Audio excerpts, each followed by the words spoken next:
Digest version of his very complex research. The Reader's Digest version is that as he was working with PTSD, post-traumatic stress disorder clients, or anxiety disorder clients, and photographing their brains in anxiety or in traumatic stress. And he would notice how this particular part of the brain would start firing. You put colors on it, and that would become very activated. And then he had a control group that people who did not have it, and he tried to stimulate anxiety-provoking situations for them. And instead of that part of the brain firing, they had a completely different part of the brain firing, and they would actually, self-soothe or, be able to handle the stress, anxiety, and they didn't go into anxiety. Okay, so he went back to his other one, and he noticed that part of the brain in the PTSD clients was not activated, not developed. So from working with the ones who could activate that, he had different suggestions and visualizations and just trying some different ways to get the PTSD clients to activate that part of the brain. And at first they couldn't. But over time, I don't remember what the suggestions were, like think of a cool breeze, or who knows, I don't it's in the book, but or in one of his. Now this guy sneezes and a book comes out, so you got to be careful that you get the right one. Mindsight is one of the ones that pretty complete. So isn't that interesting? So what he had them start doing is visualizing, because that was one of the great ways to get them to stimulate that part of their brain, and the anxiety part started to atrophy. Because he just activated the other part to counter to it.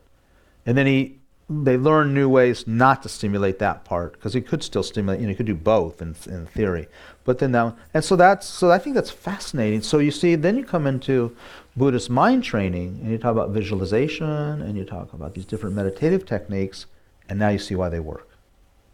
And I think they don't work when you're not stimulating, they're not somehow activating that part of our brain. Okay? So I think that, it's like so clever. 2,500 years ago, 2,000 years ago, 1,000 years ago, they're developing these techniques to affect the neural pathways. They knew about neural pathways? I don't know, but they knew that the logic was the same. So that's my gig. Here's the numbers. Now let's see. Neurons are connected by synapses. Each neuron has about 5,000 synapses. Anyone have their calculator out? Thoughts, feelings, and sense perceptions are mental signals that move around within the brain. So that's mental stuff we talked about earlier. Thoughts, feelings, emotions, afflictions, disturbances, mental disorders, blah, blah, blah. And they move around in the brain. The brain consists of 100 billion neurons. So 100 billion times 5,000, I think is what the different combinations are. Because we came up here and said 5,000 has about 5,000 synapses. I guess more than one can be firing at once too. So then there's a lot of combination. Here's the combination. Someone interpret there are 10 to the 80 atoms in the universe. You have 10 to something other. Possible combination of mind states. 10 to the 1 million. Or is that 1 billion?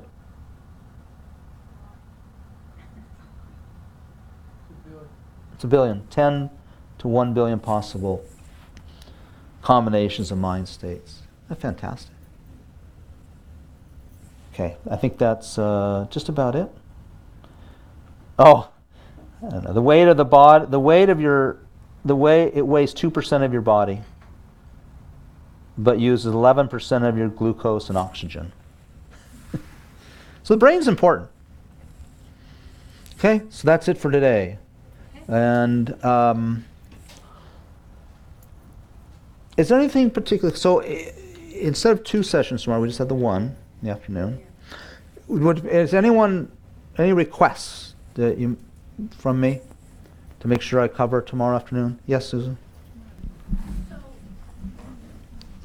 I'm not saying I will. I'm just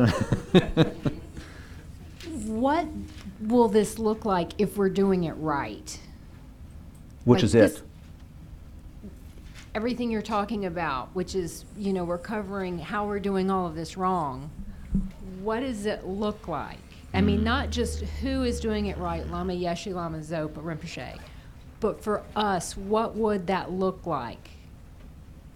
Great question. Thank you.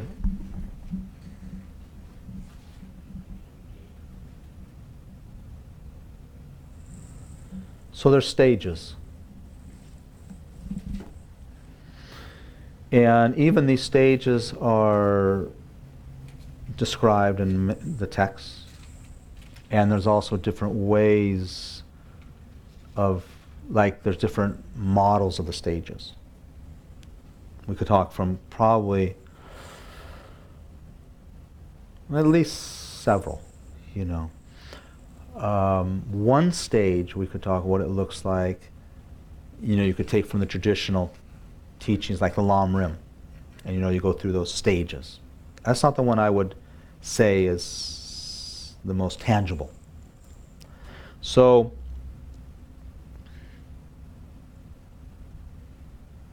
a couple things is, one is you should be able to check your progress. One thing is your mind becomes less reactive. That's number one.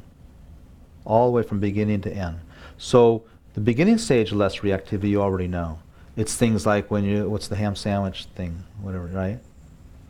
Yeah.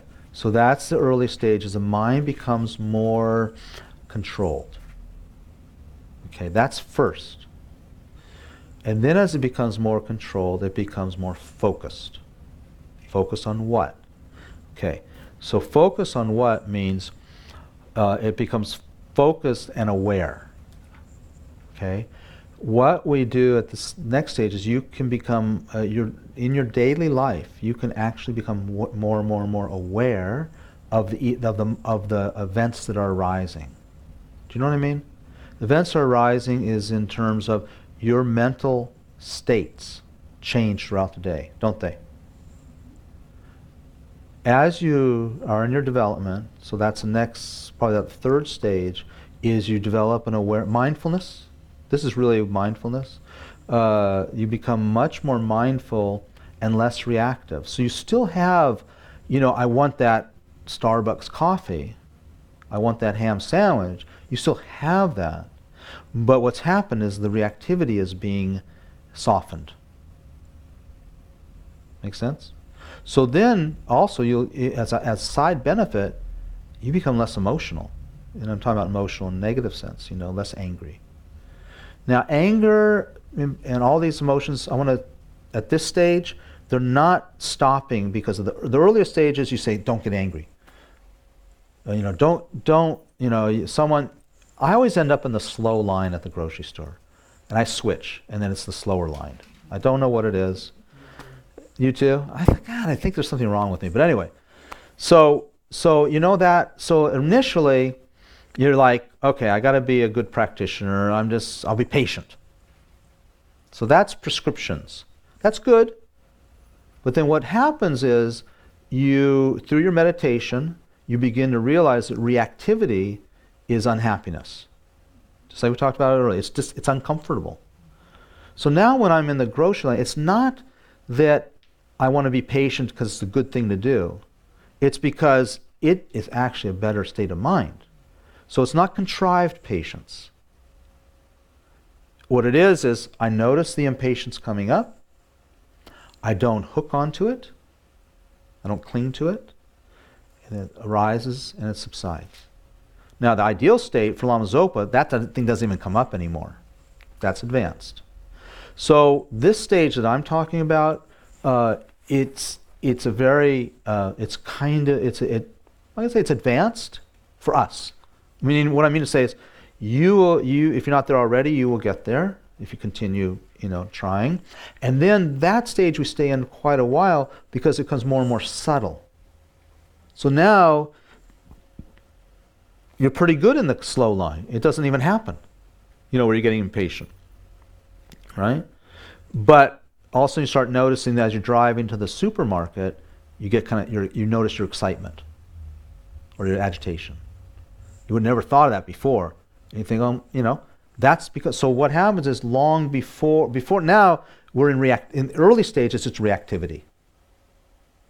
Now you realize the cause is, now you're less reactive, but there's much deeper awareness, which is that then the awareness comes long before you get to the supermarket or to get to Starbucks.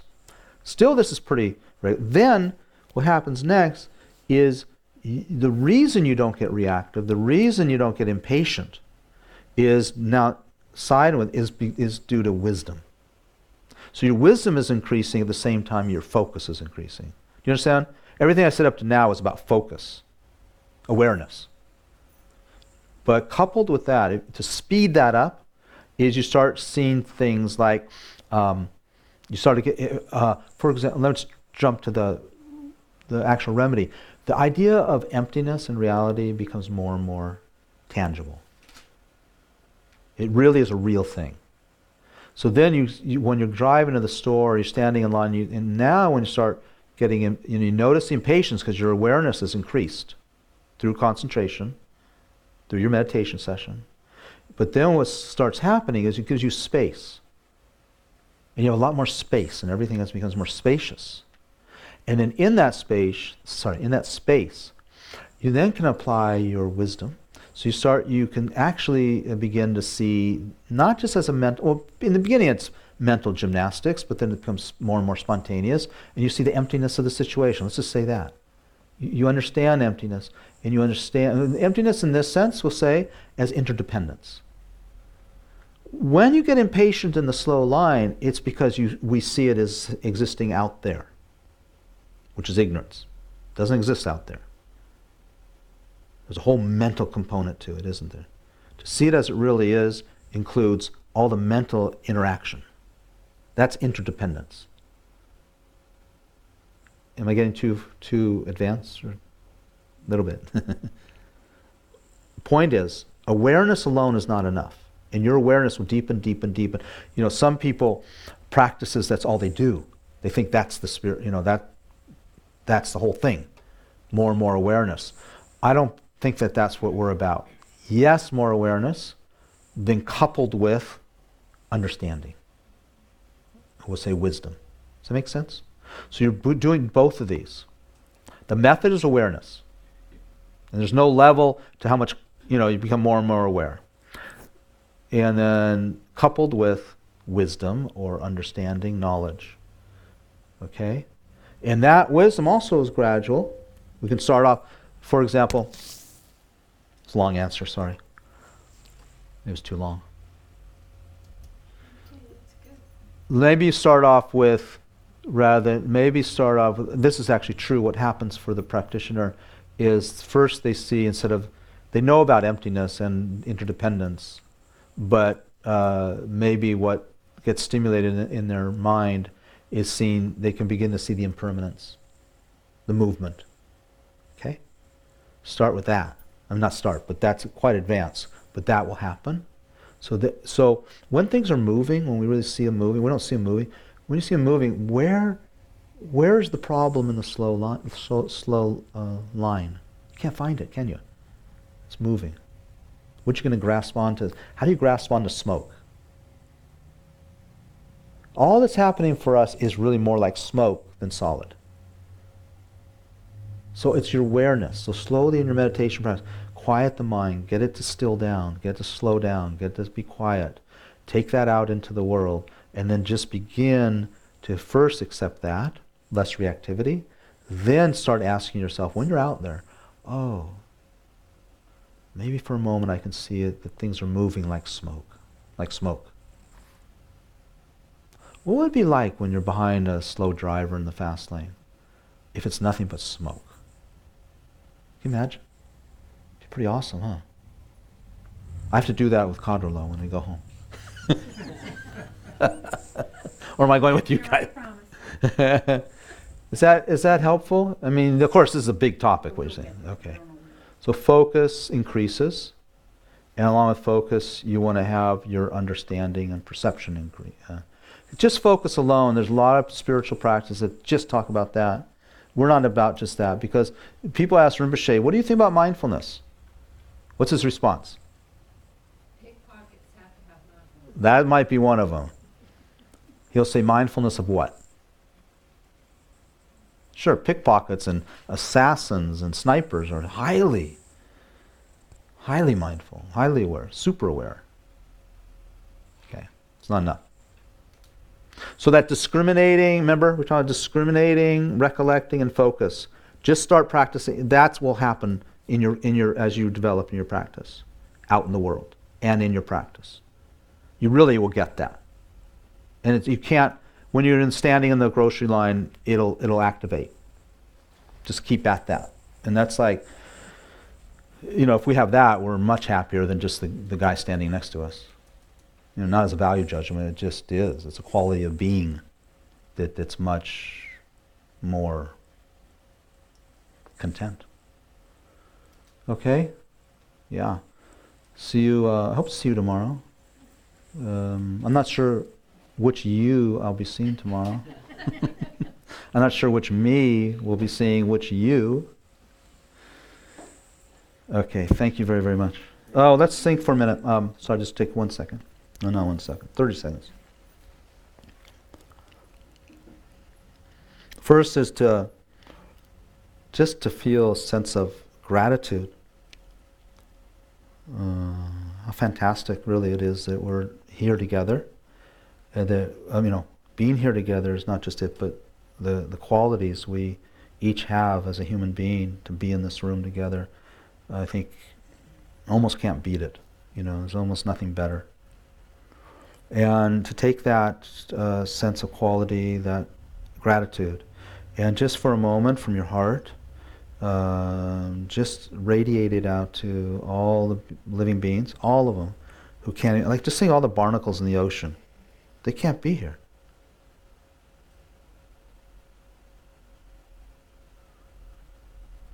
I read the other day that during summer months there are 4 trillion mosquitoes in Alaska. Can't be here. We can only project, but I'm assuming they just don't have any motivate. They can't do much. So extend that warmth, radiant appreciation to all living beings. And then just make a solemn, sincere wish that this will only increase in my mind, these qualities, so that I can give each living being exactly what they need, beyond hugs.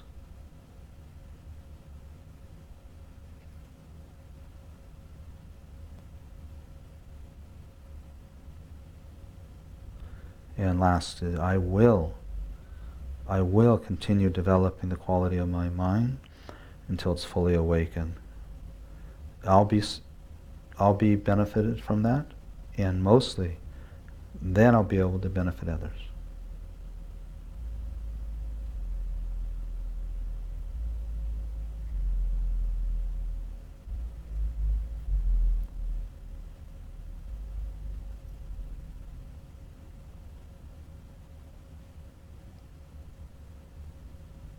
Okay, thank you so much.